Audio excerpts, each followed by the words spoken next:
We've been talking about the qualities and the skills that are necessary to become a photojournalist. We're going to continue and see what are more qualities and more skills that you need to develop within yourself so that you can take up a career in photojournalism if you wish.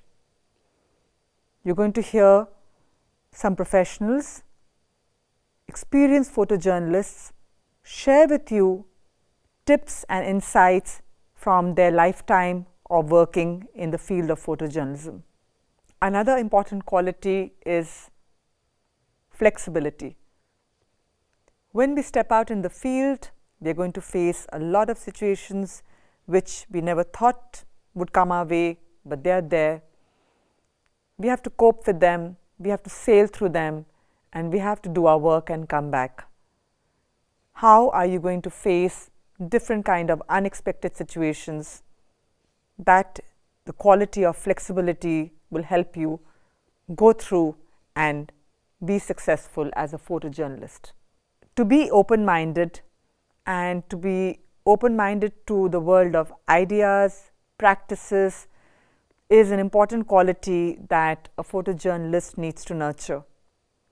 When you step out and meet different people with different points of view and attitudes, we must not let our biases and our preset notions impact our thinking and our selection of what comes into our frame.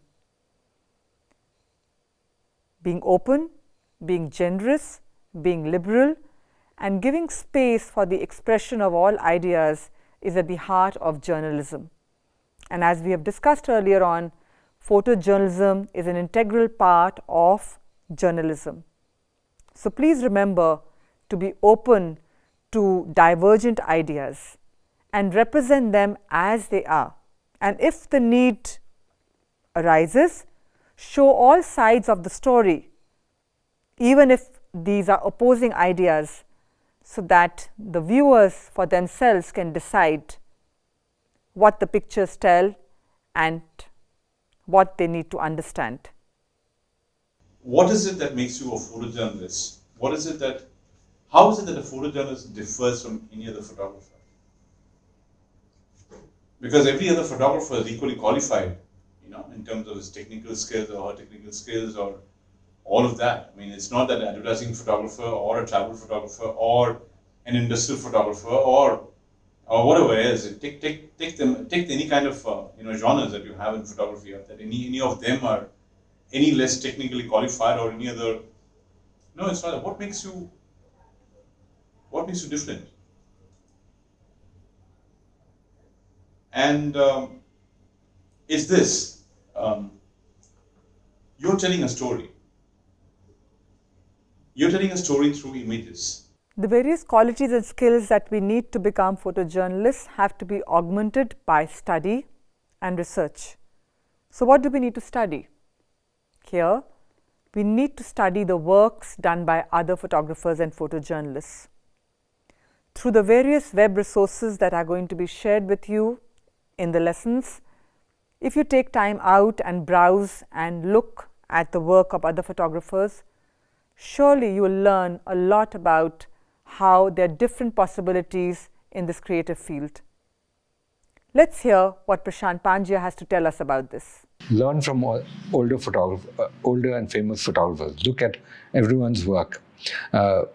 Very often, young photographers come to me and talk about, or when I've done interviews in photography schools, and you ask them, so what have you seen till now? And they'll tell you one or two names of photographers that they've looked at, and it's not enough. I mean, the history of photography and the number of great photographers is huge. So study that. Know what's been done. You cannot reinvent the wheel. Do not think that if you are taking a beautiful picture of the sunset, it's not been done a trillion times before. It's not as if you are the first. So study the work of other photographers. Educate yourself, like I said. At this point, I have a reflection spot for you. On your screen, you're going to see several options.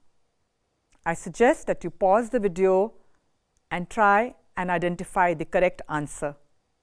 When you're done, resume the video.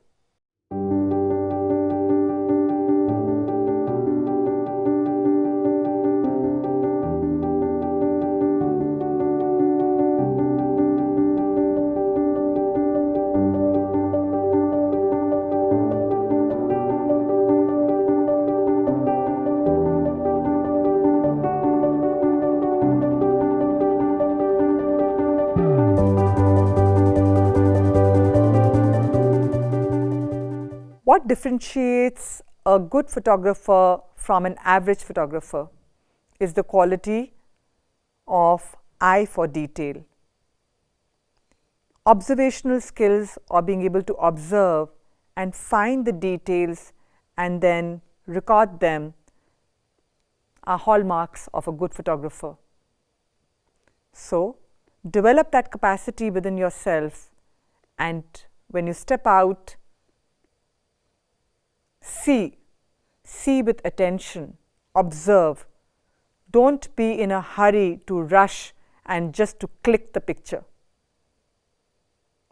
Many times we are just clicking, wherever we go, we are just taking photographs, but are we really stopping, pausing, looking, experiencing? Once we have experienced the moment, then the photograph that we get would be much better than one that has been taken without observation and paying attention. Dinesh Krishnan has had a long-standing experience in the field of photojournalism. Let's listen to him. Now, what is that one frame? That one frame will make an impact if it is, in Hindi there's a word for it, nichod, saransh, or which is maybe the distal moment of the entire story. If you can capture that, in your picture, and if the person sitting on the desk, gives a good headline, with your picture and that headline, the story is already through. You communicated what you have to communicate. Maybe the writer's 100 or 1,500 words may not even be read, because it's not important. You communicated it. It's a world which is struggling with attention spans. Nobody has time to read long stories. But if your picture is fantastic, and your caption which you're giving in detail is very good, and is a good headline, you succeeded. That can't come in without your understanding what you're going to shoot. Make sure whatever you have, you immerse yourself into it. You feel it. You know why I'm saying this? Why it's important? Have you seen people going into, say, a lovely waterfall? Hear me out. You wonder what has this got to do with a waterfall?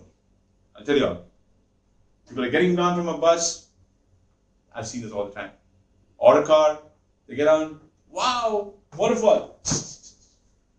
Great. You haven't even experienced the waterfall. You know that? You haven't even seen the waterfall.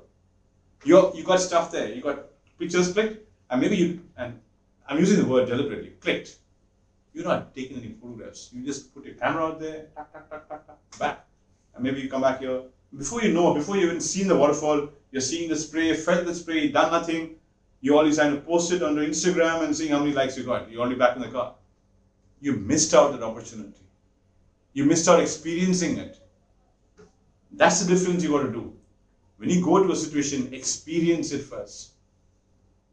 Let it, take control of your senses.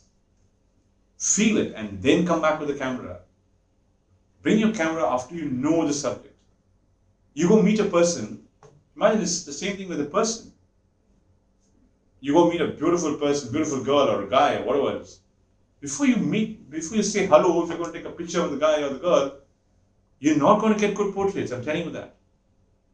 Because you haven't even interacted with the person.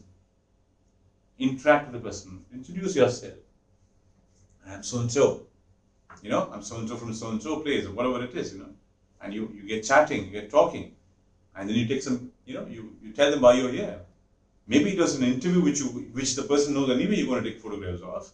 Even then, just don't go rushing with the camera. It'll never be nice. Same thing, waterfall feeling, Same waterfall feeling. Human beings too. Maybe it's a person on the street. You don't go across the street, lovely looking subject, tap, tap, tap. It's not nice. Unless, of course, a very candid moment, you don't want to lose it, then you go back, you make the conversation later. But 99% people, steal images. Don't do that, please. That's not nice. Make those images. Make it interactive. Okay? Like I said, feel the waterfall, understand the person, take the picture. At this point, I have a reflection spot for you. On your screen, you're going to see several options. I suggest that you pause the video and try and identify the correct answer. When you're done, resume the video.